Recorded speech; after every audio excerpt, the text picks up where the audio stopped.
We bring our arms up over our head in yoga a lot. And although it's a very simple movement, there are a few important things to be aware of when we do this in order to stabilize the shoulder joint, especially when we're weight bearing, like downward facing dog. My name is Christina. I'm the founder of Soul Thrive Yoga, and I love everything about yoga, from the anatomy and the physical practice to the mindfulness, the meditation, and the philosophy.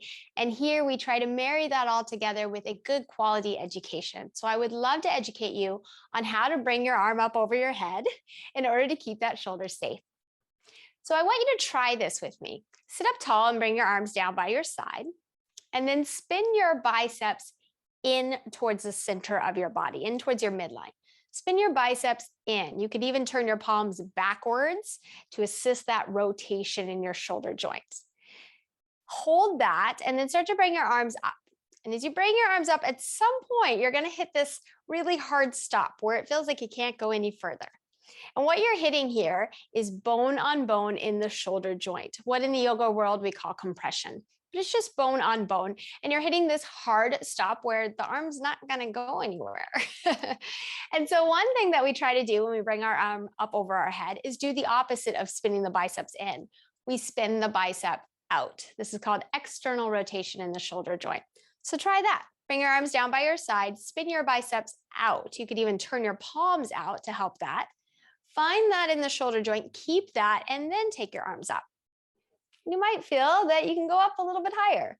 So once your arms come up, this action in the shoulder joint, this external rotation, is actually spinning your bicep back towards the wall behind you.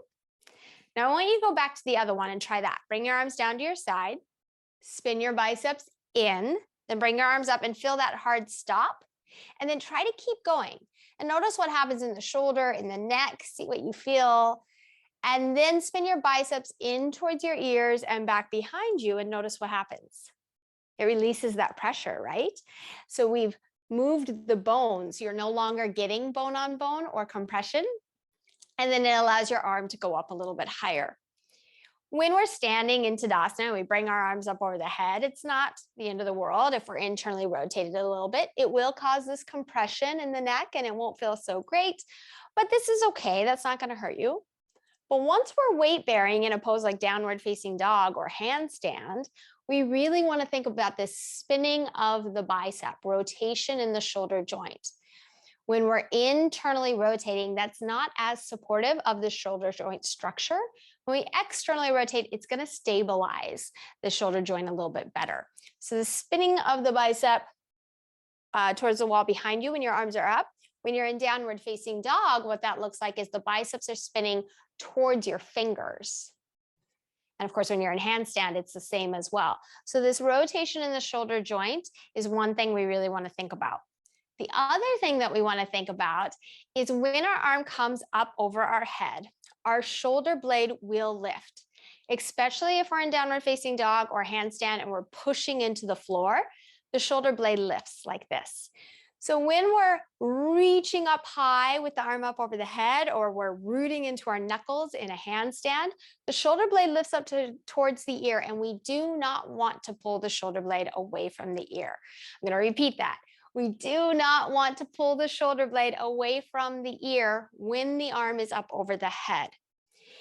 If you think about healthy movement patterns, functional movement patterns, when you reach for something high on a shelf, you don't reach up and then pull the shoulder blade away from the ear.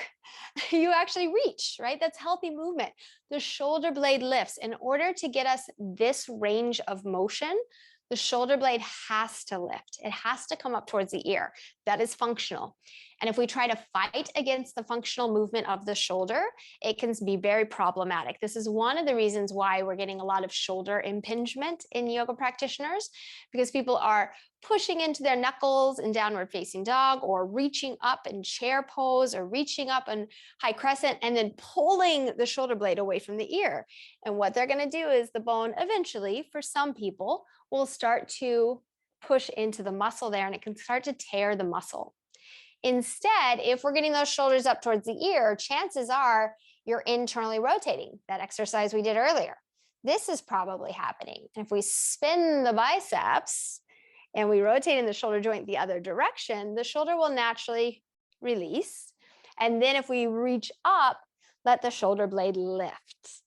Try it reaching up and then try to pull the shoulder blades down, and you'll feel that doesn't feel great in the body.